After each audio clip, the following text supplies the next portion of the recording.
É muito gratificante ver as especulações de você sobre os mistérios apresentados aqui no canal.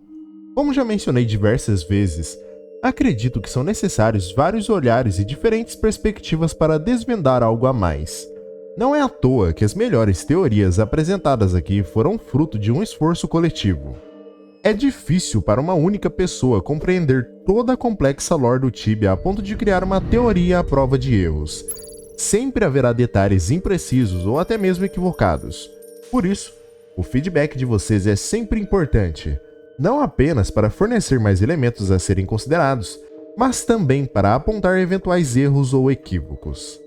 Dito isso, preciso ser honesto ao dizer que, em contrapartida, também existem muitos outros que tentam contribuir com uma visão que não condiz com o contexto do mistério abordado.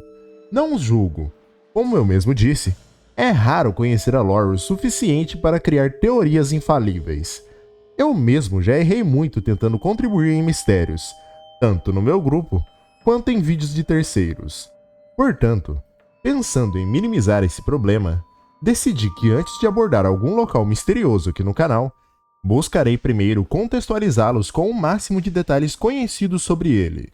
E é exatamente por isso que eu estou fazendo isso com Vengoth e a história dos vampiros em geral. Primeiro, fiz um vídeo sobre o livro The Dark Woman, que em resumo conta a história de um rei muito poderoso que supostamente foi o primeiro humano a ser transmutado em vampiro. Depois, abordei a história dos 4 irmãos que, em busca de um lar que os satisfizesse, encontraram-se diante de um destino trágico. Por último, explorei a saga de Julius na luta contra o mal que assombra Yalahar, cruzando em determinado ponto com a história dos 4 irmãos. Todos esses vídeos pavimentaram o caminho para que eu pudesse fazer minhas especulações no vídeo de hoje.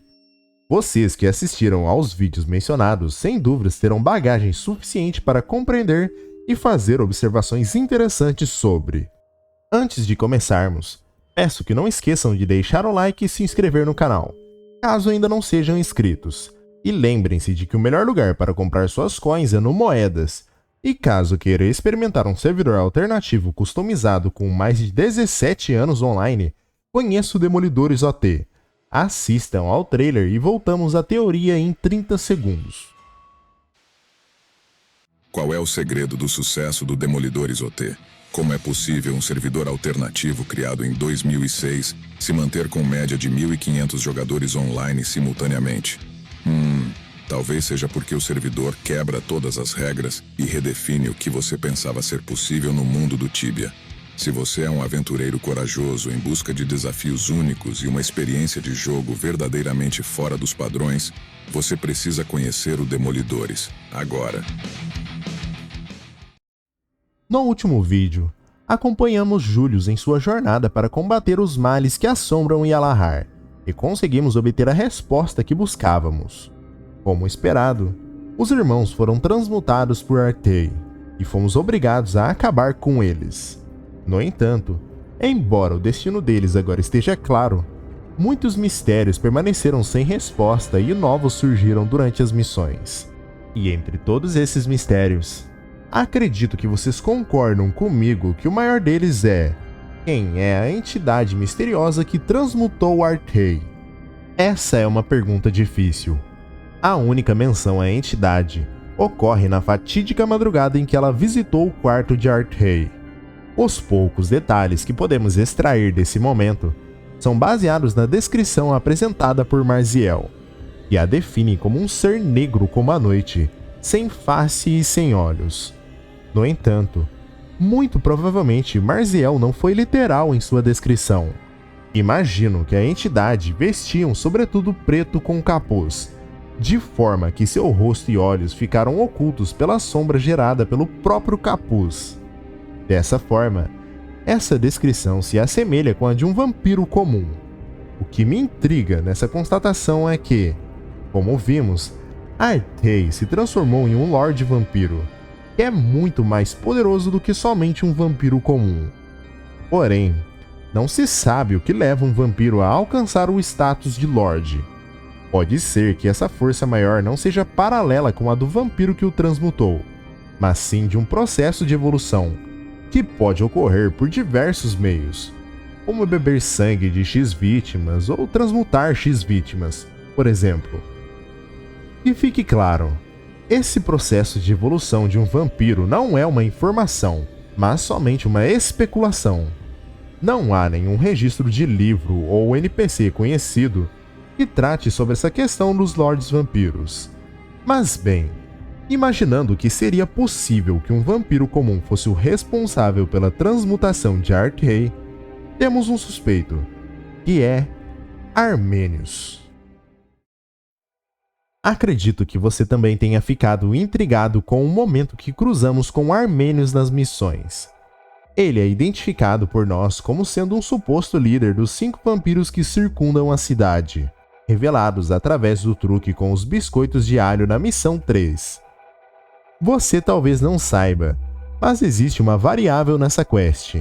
Um evento extremamente raro, onde, ao entrarmos na taberna de Armenius, cairemos em uma sala, onde poderemos testemunhar a sua verdadeira face.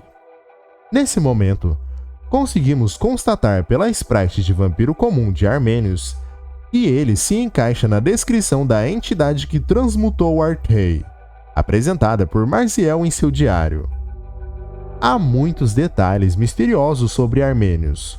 O primeiro deles a me chamar a atenção foi a sua demonstração de poder, no momento em que ele nos teleporta para os esgotos da cidade. Lembrando que esse momento aconteceu na missão onde Julius nos fornece um feitiço que, teoricamente, traria problemas à entidade, podendo até mesmo executá-la. No entanto, Armenius não sofre nenhum arranhão sequer.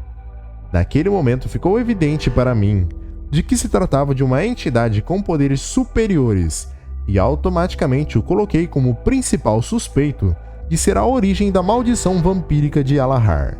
No entanto, tudo ficou embaraçoso quando este foi revelado não só com a sprite de um vampiro comum, mas também com a força semelhante. Quem assistiu o vídeo que conta a história da The Dark Woman sabe que existe um rei muito antigo vagando pelas terras tibianas que supostamente teria sido o primeiro humano transmutado na história. Desde que tomei conhecimento dessa história, passei a sempre considerar a hipótese dele estar por trás das ninhadas de vampiros espalhadas pelo Tibia. Então pensei, será que ele pode ser Armenius? Através de um artigo que encontrei no Tibia Secrets, escrito por Raishin, descobri uma curiosidade interessante que ventila algumas possibilidades. Armenius, como um bartender, vende não apenas bebidas, mas também alguns comestíveis. Curiosamente, entre pães e presuntos, ele vende apenas um tipo de vegetal, o tomate. Esse detalhe, observado por exploradores atentos como o Raishin, pode ser uma pista dos possíveis caminhos de Armenius. E vejam onde é possível encontrar uma plantação de tomates, no castelo de Vengoth, perto do quarto de Boreth, um dos irmãos que tem um amor especial por plantas. Raishin também notou outro detalhe.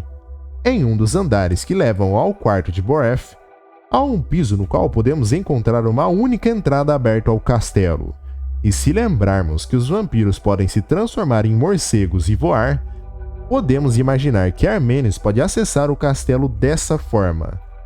Seguindo esse raciocínio, provavelmente você pensou que isso anula a possibilidade de Armenius ser o vampiro que transmutou Ardrei, sugerindo que, como habitante do castelo, aconteceu o inverso.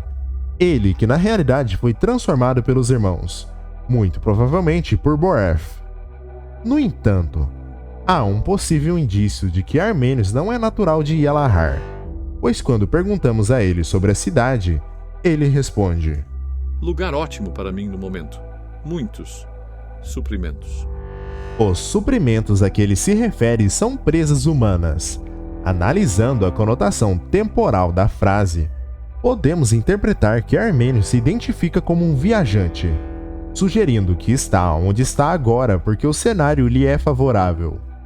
Porém, essa mesma conotação temporal também pode indicar que ele sempre esteve ali, mas que anteriormente a situação era desfavorável e agora ele está passando por um momento melhor, justamente porque a cidade se desenvolveu e há mais presas para ele.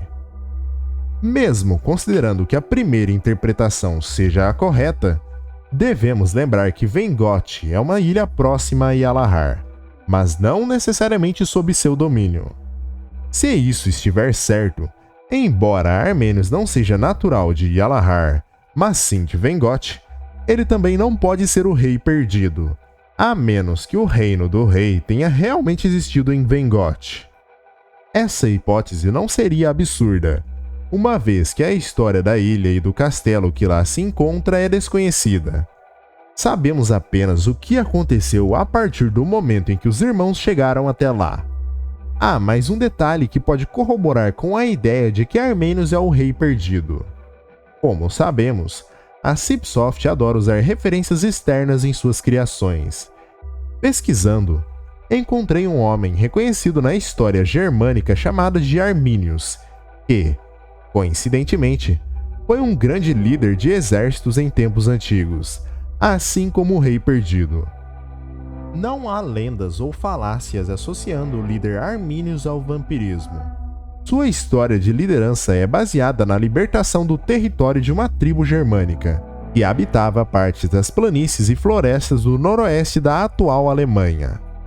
Apesar disso não coincidir exatamente com a história do Rei Perdido, que na realidade defendia seu território quando foi transmutado, as coincidências são notáveis. Tanto o nome do bartender Armenius quanto a posição social do Rei Perdido sugerem uma possível ligação. Considerando também apenas mais um pequeno detalhe, podemos considerar a outfit de nobre de Armenius algo estranho para um simples bartender. Bom, mas por hoje as informações para se apresentar se esgotaram. Me diz aí o que você acha. Quem é Armenius de verdade? Se realmente não for ele, quem é a entidade que transmutou Artei? Use o campo dos comentários para deixar a sua opinião ou a sua observação. Agradeço vocês por assistirem esse vídeo até o final e voltamos em breve para continuar nossa saga de investigação à lore dos vampiros. Valeu e falou!